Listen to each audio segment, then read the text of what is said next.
প্রথমেই আমি ক্ষমা চেয়ে নিচ্ছি। প্রচুর ফোন আজকে আমি পেয়েছি।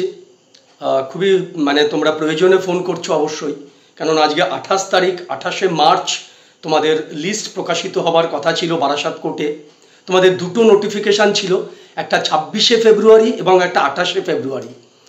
তো 28শে ফেব্রুয়ারির নোটিফিকেশানে এবং 26শে ফেব্রুয়ারির নোটিফিকেশানে তোমরা প্রচুর স্টুডেন্ট অ্যাপ্লাই করেছো। একটা নোটিফিকেশান ছিল fast track court and family কোর্টের জন্যে, এবং আরেকটা ছিল হচ্ছে বারাসাত জাজশিপেই আনস্কিল্ড স্টাফ নিয়োগের জন্যে। তো আজকে লিস্ট প্রকাশিত হবার কথা ছিল। তো আমি অফিস থেকে জাস্ট ফিরেছি ফ্রেশ হয়ে তোমাদের জন্যে, কেননা সবাইকে তো আর ফোন করা সম্ভব না। অন্তত 100টা ফোন পেয়েছি। তোমাদের একটা কথাই বলবো যে তোমরা নিশ্চিন্তে থাকো, তোমাদের লিস্ট প্রকাশিত হবে এপ্রিলের ফার্স্ট বা সেকেন্ড উইক।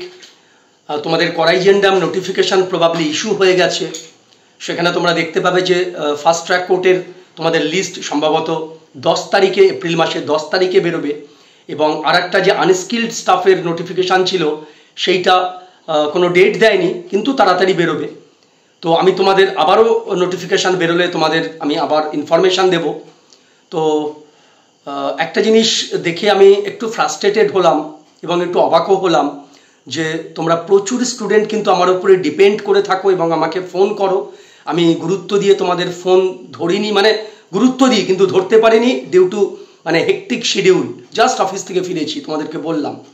আর এটাও ভেবে অবাক লাগছে যে এই কন্ট্রাকচুয়াল চাকরির জন্যেও তোমরা কত ছেলে মেয়ে কিন্তু তাকিয়ে আছো যে কন্ট্রাকচুয়ালেও আমরা যাতে নিয়োগটা পেতে পারি। তো তোমাদের ভগবান মঙ্গল করুন, চেষ্টা চালিয়ে যাও, অবশ্যই একদিন সুদিন আসবে। তো চলো আজকের মতন এতটুকুই। As and when final list আসবে তোমরা ওয়েবসাইট দেখো, আর পাশাপাশি আমিও তোমাদের আপডেট ভিডিও দেব। ভিডিওটা ইনফরমেটিভ হলে একটা লাইক দিয়ে বন্ধুদের সাথে শেয়ার করে দিও। আজকের মতন এতটুকুই।